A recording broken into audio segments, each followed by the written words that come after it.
Hi, my name is Bibek Adhikari. I am your English instructor. In today's class, we are going to solve the reading portion of Unit 8, that is, a lesson from the grass cutter. In this section, we shall be learning about how the poet Bhanuvakta Acharya got inspired from the grass cutter. So, let's begin.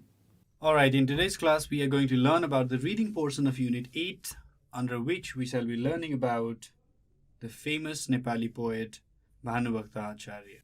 So, the text is entitled A Lesson from a Grass Cutter, and under this section we shall be learning about life story of Bhanuvakta and how he got inspired. So his story of inspiration. Right then, so we shall be learning about two things, like I said earlier, the life story of Bhanuvakta and his moment of inspiration. So let's begin. A lesson from a grass cutter. Bhanuvakta Acharya was born in 1814 BS in Chundiramga in the district of Tanau and was educated at home by his grandfather, Sri Krishna Acharya. His father Dhananjaya Acharya was a government official who worked for the General Amar Singh Thapa, governor of Palpa in the western Nepal. Bhanuvakta was a young boy from a wealthy family and was leading a comfortable life. One day he went for a walk. He was so tired after the walk that he lay down under the shade of a tree on a rock and soon fell asleep. When he woke up, he saw a man sharpening a sickle on a piece of stone.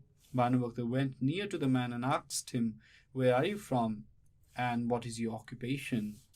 The man said, "I live nearby and earn my living as a grass cutter. My wife and 2 sons also do the same work. We earn a small amount of money by selling the grass, which is enough for our living." So this is the beginning of the inspirational story. Here the famous, let's say about to be famous poet Bhanuvakta Acharya. So he's the poet. The about to be poet actually meets a grass cutter, and by upon meeting the grass cutter, he asks a simple question like, "Where are you from and what is your occupation?" And that's how the conversation initiates. Let's go on reading. Let's find out what happens. Alright, Bhanuvakta here is only to be poet. He is not a poet right now, so he's going to be a poet. Let's find out how he actually becomes a poet. Bhanuvakta further asked, "Have you saved money for your future use?" The grass cutter replied, "I had a little saving, but I used it for digging a well from which the villagers and the travelers get water." After a little while he continued, "What is the use of saving money? When I die, I'll be remembered because of this well which I have built to quench the thirst of all men. I may be remembered even after 100 years. After listening to the grass cutter, Bhanuvakta felt ashamed of himself, and at the very moment he decided to do something for the common men. In those days, religious texts were written in the Sanskrit language. The common people could not understand them. Bhanuvakta decided to translate the Ramayana into the Nepali language so that all Nepali-speaking people could understand it. He translated the famous epic and hoped that he would be remembered forever. So this is what happened, after the encounter with the grass cutter. Bhanuvakta asked a simple question like, "Who are you?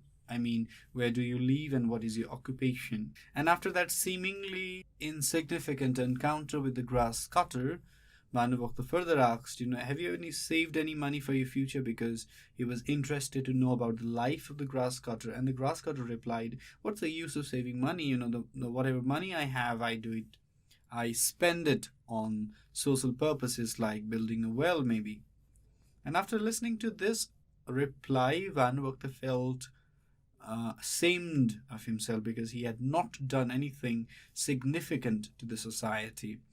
Deciding that it should do something significant to the society, he went to India where he learned the Sanskrit language, came back, started translating the famous epic written by Valmiki into the Nepali language. So the Sanskrit Ramayana, which was actually written by Valmiki, later got translated into a Nepali one, so that all the people who shared a common tongue, all the Nepali speaking people, could finally read the Ramayana and understand its By doing this simple act of translation, Bhanubhakta hoped that he would be remembered forever. Wait, there's still more to it. Let's go on reading the text. His translation of Ramayana was so lyrical that it was more like a song than a poem. However, his creation was not published. It died in 1868 BS without receiving credit for his contribution. It was later in 1887 that Motiram Bhatta found his manuscript and printed it in Banaras, India. So this is an interesting, detail.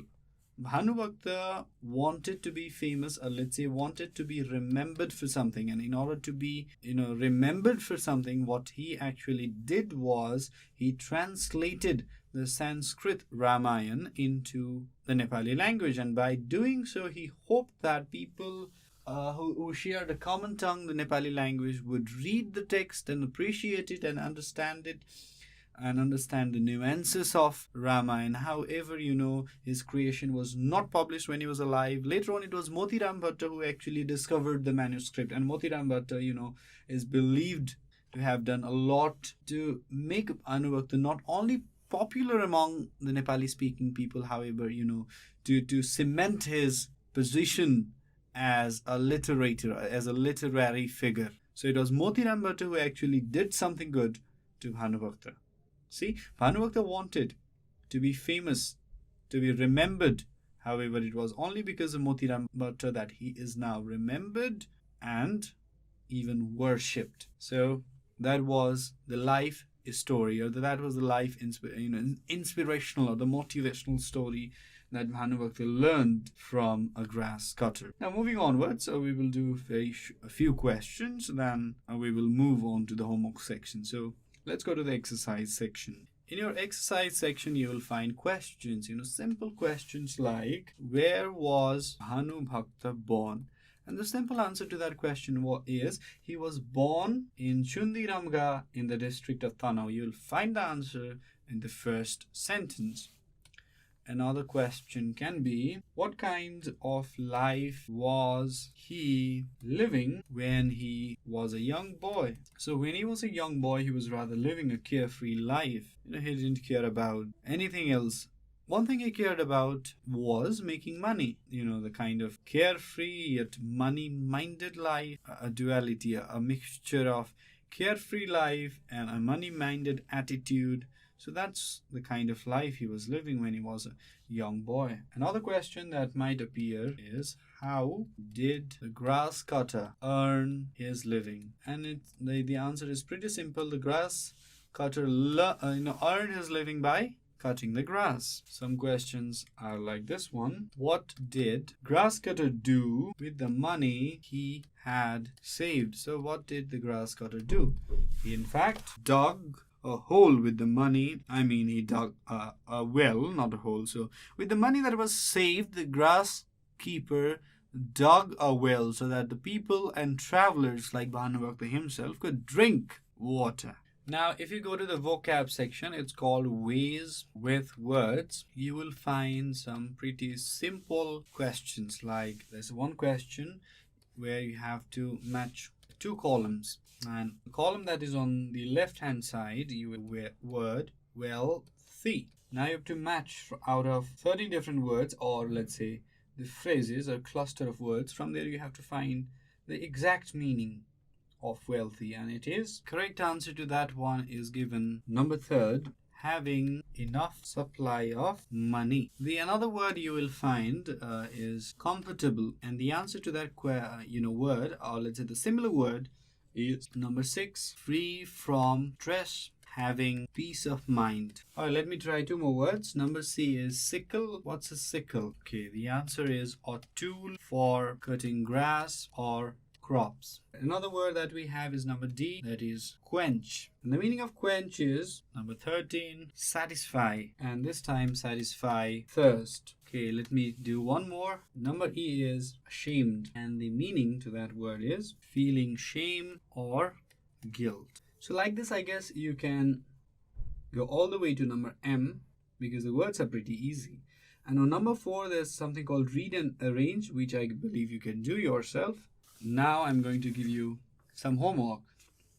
Since we have already discussed some of the questions, now I'm going to give you some remaining question as the homework. Answer the following questions.